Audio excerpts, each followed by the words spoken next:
Welcome back to the channel. Today I'm covering a comparison that I know a lot of you have been waiting for. A head-to-head look at two of the strongest Mythic Plus characters in DC Dark Legion, Lobo and Sinestro. I have to be honest, these two couldn't be more different. This isn't the kind of comparison where you simply look at damage numbers and decide who's stronger. They each have their own unique playstyle. So if you're wondering which one deserves your resources first, this video should give you a much clearer picture based on my own experience. Before we dive into the details, let's start with their overall roles.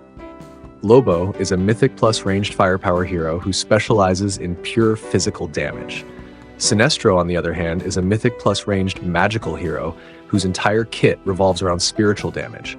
In other words, these two sit on opposite ends of the damage spectrum from the very beginning. One is a hard-hitting physical powerhouse, while the other is a burst-oriented magical sniper. And because of that fundamental difference, the way I use them in my teams is completely different. Let's start with Lobo, because I really like his the main man style. When you play Lobo, the first thing you'll notice is his relentless pressure. His ultimate, Spacehog Rampage, deals 600% ATK as rectangular AoE damage. After using his ultimate, Lobo's basic attack is buffed to 720% ATK for 10 seconds. Think of it like this: he doesn't just explode for one big hit and then stop. The entire period afterward turns his basic attacks into his main source of damage, making him incredibly dangerous against teams with multiple enemies. But that's not all.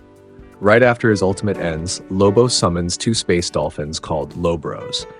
Every 2 seconds for the next 10 seconds, they appear and each performs its own basic attack that deals 600% ATK. To be honest, the first time I saw flying space dolphins, I thought they looked pretty funny. But their damage is no joke. Over time, they add up to an enormous amount of sustained damage instead of dumping everything into a single moment. On top of that, Lobo has a skill that I value very highly against teams with strong healing called You Got Fragged. At the start of battle, Lobo gains 60% ATK, and every time his basic attack hits a target, it reduces that target's healing received by 60% for 5 seconds. That's exactly why I like using Lobo against teams with powerful healers like Crypto or Poison Ivy. If you let the enemy heal freely, your entire damage combo loses its value. Lobo also has a utility skill called My Dog, which deals 1000% ATK as single target damage. This is basically his tool for cleanly eliminating isolated targets or dangerous enemy carries in a single hit. And the thing that impressed me the most about Lobo is his legacy piece, Spacehog. It not only increases his basic attack damage by 70%, but also gives him an absolutely crazy effect called Too Mean to Die. Simply put, when Lobo takes fatal damage, he doesn't die. Instead, he survives with 1 HP and immediately restores 50% of his max HP once per battle. This makes Lobo an absolute nightmare for your opponent. Just when they think they finally killed him, he gets right back up and keeps charging at them. Overall, Lobo has the playstyle of a durable brawler who keeps applying pressure throughout the fight, rather than a hero who blows everything in one burst and then runs out of steam.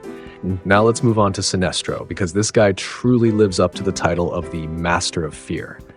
If Lobo is all about relentless pressure and staying power, then Sinestro is the complete opposite. A burst damage specialist who deletes enemies as quickly and cleanly as possible. His ultimate, Mind Over Matter, deals a massive 1800% ATK as spiritual damage, and on top of that, it chains to 3 nearby targets, with each bounce dealing 40% less damage than the previous one. That damage reduction might sound significant, but when the starting hit is as high as 1800% AK, even the chained hits are still strong enough to one-shot most fragile carries in the game. He also has another offensive ability called Bondage of Fear, which deals 1000% ATK as single target spiritual damage. Overall, it's another incredibly powerful skill that helps eliminate key enemies as early as possible. One thing I really like about Sinestro is how smooth his energy generation feels. His strong will skill passively restores 45 energy, allowing him to cycle his ultimate much faster than most other Mythic Plus characters. But the ability that really stands out to me is Fear Grows. Every time Sinestro or one of his allies defeats an enemy, he gains 30% ATK for 20 seconds. And the best part, is that this bonus scales with the number of Legion of Doom allies currently on the battlefield. That means if you're running a full Legion of Doom lineup, all it takes is a single kill for the entire team to start snowballing. The longer the fight goes, the stronger Sinestro becomes, often leaving the enemy team with no chance to recover. As for his legacy piece, Sinestro wields the Sinestro Corps Ring, which grants an incredible 80% spiritual pen, making it exceptionally effective at cutting through enemies with high magic resistance. On top of that, it comes with the Schadenfreude effect. Whenever an enemy is defeated by direct damage, Sinestro immediately gains 50 energy with a 2-second cooldown. This creates the loop that makes Sinestro so terrifying. He eliminates one target, instantly gains enough energy to get much closer to his next ultimate, then uses that ultimate to secure another kill, repeating the cycle until the opposing team is completely wiped out. Now let's talk a bit about factions, because this is another key factor when you're building a team around these two heroes. Sinestro is one of the core members of the Legion of Doom, a faction that's currently performing extremely well in the PvP meta, especially thanks to its energy generation and explosive burst potential. Whenever I pair Sinestro with Deathstroke and Lex Luthor, the synergy feels incredible. The team can chain together massive burst damage and snowball fights very quickly, making it especially threatening in higher ranked PvP. Lobo, on the other hand, belongs to both the Suicide Squad and Weapon Master factions. And to be completely honest, Suicide Squad isn't considered one of the stronger factions in the current meta. However, what makes Lobo stand out is that he doesn't rely heavily on faction bonuses to perform. His Too Mean to Die passive alone is enough to make him an incredibly annoying standalone carry. Even without a perfectly optimized faction lineup behind him, Lobo can still create huge problems for the opposing team through his own kit. When it comes to survivability and how they counter each other, I think there are a few interesting points worth mentioning. With his healing reduction, Lobo is clearly a hard counter to teams that rely on healing to stall out fights. Meanwhile, Sinestro has a noticeable weakness against units that specialize in absorbing spiritual damage, such as the recently reworked Hawkgirl and Martian Manhunter. Those heroes can significantly reduce the effectiveness of Sinestro's chain damage combo. As for survivability, Lobo definitely has the advantage thanks to his ability to cheat death and restore his own HP. That makes him a very annoying hybrid tank and DPS to take down completely, even though nobody actually plays him in the main tank position. Sinestro, on the other hand, is a classic glass cannon. If he gets the chance to attack, he hits incredibly hard. But if he gets focused down first or disabled early, he can become almost completely ineffective. When it comes to investment, both heroes are Mythic Plus, so the cost is essentially the same. Neither one is cheaper to build than the other.